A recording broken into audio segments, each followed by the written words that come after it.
For us, the future is really about the languages of the developing world. We see that the next billion people will be coming online in the next 5 to 10 years, and we want to be there for them. We want to help them create Wikipedia in their own languages, and that's a big focus for us. And what's the importance of technologies and digital tools in building the future? Well, they can be enormously helpful. Obviously, in the last couple of years, there's been a lot of concerns raised about the methodologies of the advertising-driven internet. But at the same time, we should remember that the internet has this amazing power to connect people, to inform people. And I think that's still true today.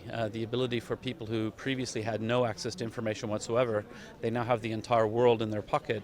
It's an amazing revolution, and we won't see the full implications of it for another 20, 30 years. And what are the limits? What are the limits? I don't know. I think we'll have to see. I always say I'm a pathological optimist, but I think the important thing is that the technology is getting cheaper and cheaper and cheaper, which means that people who couldn't afford any access to the internet are coming online now, and I think that's incredibly powerful. Our jobs are changing. All jobs are changing. If I think of my job, is changing a lot because of web. Yes. What about the competence, the reaching a good competence in the world of jobs? Yeah, I mean, I think this is a really important issue. I mean, one of the things that we're seeing is incredible disruptions to a lot of jobs coming in the very near future.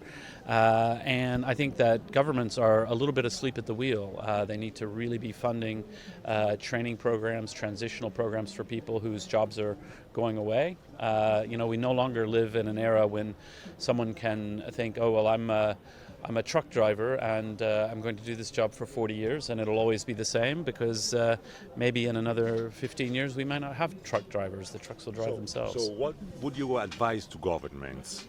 We really need to be investing a lot in education, in training, in opening up a lot of different new opportunities for people. Obviously, it's not possible today to predict what jobs will be available in 10 years' time, but it is possible to predict that those jobs will require more and more education.